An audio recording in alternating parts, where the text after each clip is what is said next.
Hello viewers, আসসালামু আলাইকুম। আশা করি সবাই অনেক ভালো আছেন। আজকে খুবই গুরুত্বপূর্ণ একটি ভিডিও নিয়ে হাজির হলাম।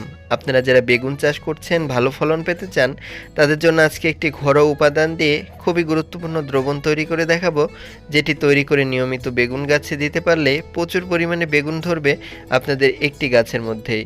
এছাড়াও বেগুন চাষে এমন কিছু টিপস দেখাবো যাতে করে অল্প সময়ের মধ্যে বেগুন আসে।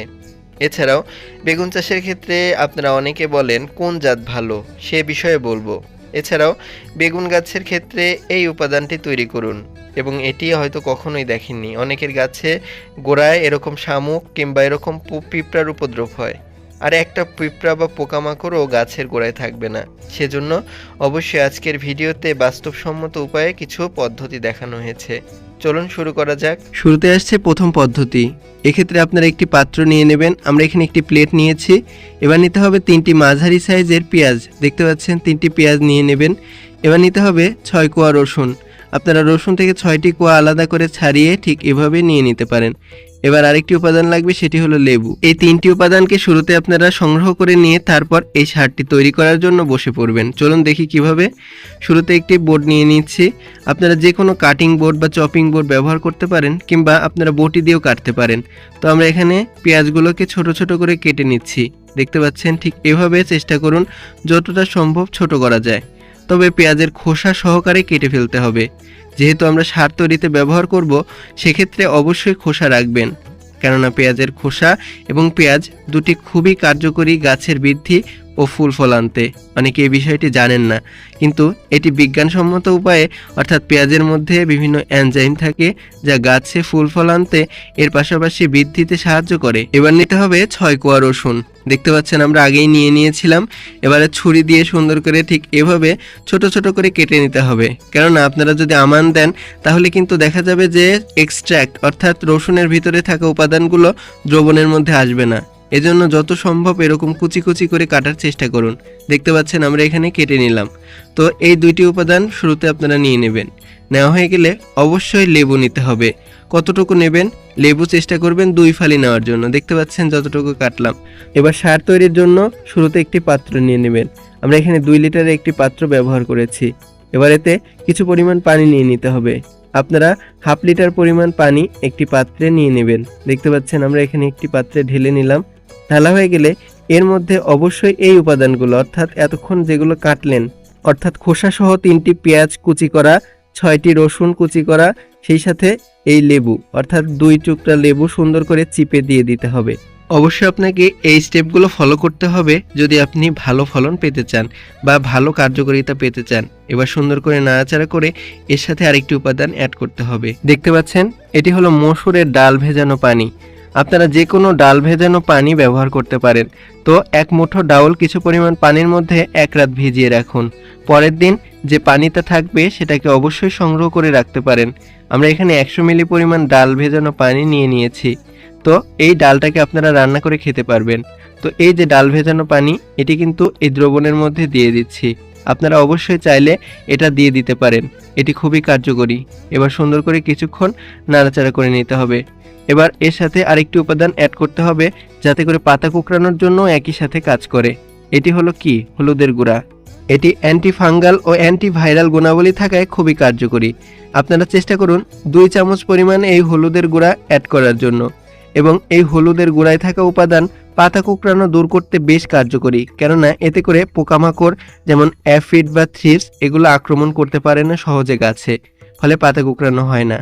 এর পাশাপাশি আপনারা দেবেন, দেখতে পাচ্ছেন এটি হলো ব্যবহার করা চা পাতা। এই দ্রবণের ক্ষেত্রে 3 চামচ পরিমাণ দিয়ে দিতে হবে এই চা পাতা। এটি কিন্তু ব্যবহার করা চা পাতা, অর্থাৎ চা পাতায় চা বানানোর পরে সেটি ভালোভাবে ধুয়ে সংরক্ষণ করে রাখুন রোদে দিয়ে। এবার এই দ্রবণটাকে সুন্দর করে নাড়াচাড়া করে নিতে হবে। এবার এটাকে 2 দিনের জন্য রেখে দিন এক জায়গায়। 2 দিন পর যদি আপনাদের দেখাই, দেখতে পাচ্ছেন একটু কালারটা টকটকে হবে এবং একটু গন্ধ হবে, কোনো সমস্যা নেই। তাহলে বুঝতে হবে যে দ্রবণটি তৈরি হয়ে গেছে। তো এই যে দেখতে পাচ্ছেন নাড়াচাড়া করে নেবেন। শুরুতেই নাড়াচাড়া করা হয়ে গেলে একটি ছাঁকনি ব্যবহার করে আরেকটি পরিষ্কার পাত্রে এই দ্রবণটাকে ছেঁকে নেবেন। আমি এমনি বলছি না, কেননা এটি আমি নিজেও ব্যবহার করেছি। এটি খুবই কার্যকরী, একই সাথে পাতা কোঁকড়ানো দূর করতে, এর পাশাপাশি গাছের বৃদ্ধিকে ত্বরান্বিত করতে। যাতে করে দ্রুত আপনাদের গাছগুলোতে কিন্তু মরিচ আসবে। এই জন্য অবশ্যই এটাকে ছেঁকে নিতে হবে শুরুতেই, যেহেতু এটি স্প্রে করে প্রয়োগ করতে হবে।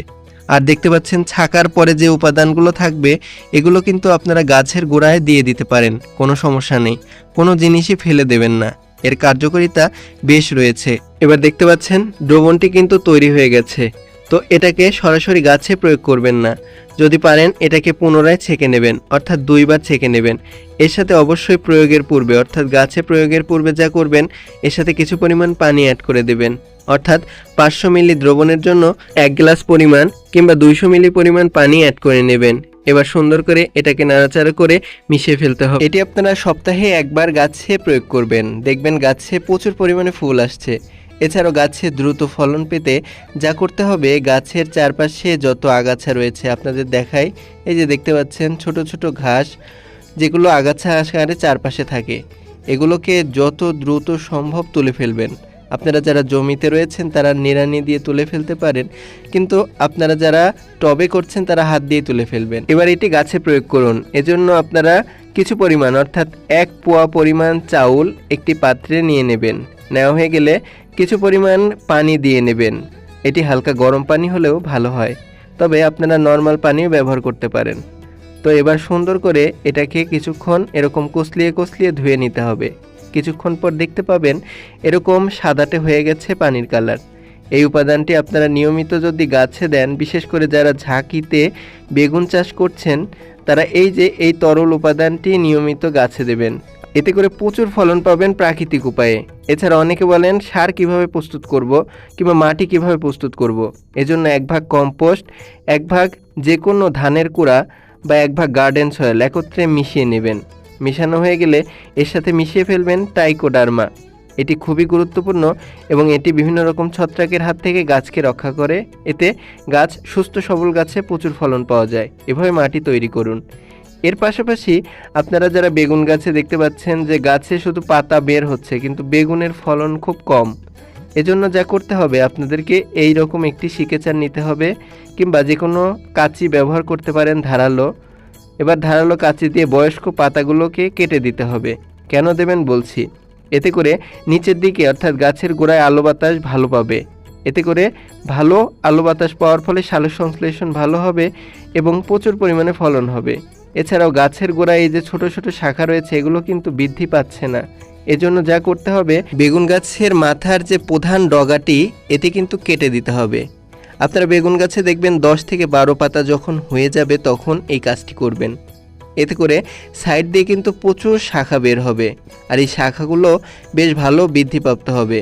আপনারা হাত দিয়েও করতে পারেন, কিন্তু খুব সাবধানতার সাথে সিকেচার ব্যবহার করেও এই ডগাগুলো কেটে দিতে পারেন। অনেকে এটি জানেন না। আর এই কাটিংটি করা হলে সাইড দিয়ে প্রচুর শাখা, ওগুলো বৃদ্ধি পাবে ভালো, এবং সেই শাখাগুলোতেই কিন্তু সবচেয়ে বেশি পরিমাণে বেগুন থাকে। আপনারা অনেকেই এই ছোট্ট ঘরোয়া টোটকা জানেন না। এছাড়াও দেখা যায় ছোট ছোট ফুল তৈরি হয়, 2-1টি ফুল হয়, এই ফুল কেটে দেবেন। 2-1টি ফুল যখন প্রাথমিকভাবে আসে কেটে দেবেন। আপনারা অবশ্যই এই যে নতুন শাখা এগুলোকে বৃদ্ধির জন্য সময় দেবেন। এতে করে একটু দেরি হলেও প্রচুর পরিমাণে বেগুন ধরবে। আর আপনাদের এমনও বলছি না যে অনেক দেরি হবে, তবে আপনারা অবশ্যই গাছে সার প্রয়োগ করবেন। ভিডিওর শুরুতে দেখানো সেই দ্রবণটি নিয়মিত গাছে প্রয়োগ করবেন এই কাটিং করার পরে। এতে করে দেখতে পাবেন গাছ প্রয়োজনীয় খাদ্য ও পুষ্টি পাবে। এছাড়াও রোগ প্রতিরোধ ক্ষমতা তৈরি হবে, কেননা এখানে হলুদের গুঁড়া ব্যবহার করা হয়েছে। এছাড়াও যেই পাতা কাটা যেগুলো রয়েছে, অর্থাৎ ছোট ছোট করে কুচি করে কেটে নিয়ে এটি যদি গাছের গোড়ায় মালচ হিসেবে দেন তাহলেও কিন্তু এটি কাজে লাগলো। এছাড়াও নিয়মিত গাছে পানি দেবেন, এতে করে নিউট্রিয়েন্টগুলো ভালোভাবে শোষণ করবে এবং গাছে দ্রুত ফুল ফল আসবে। ধন্যবাদ সবাইকে ভিডিওটি দেখার জন্য।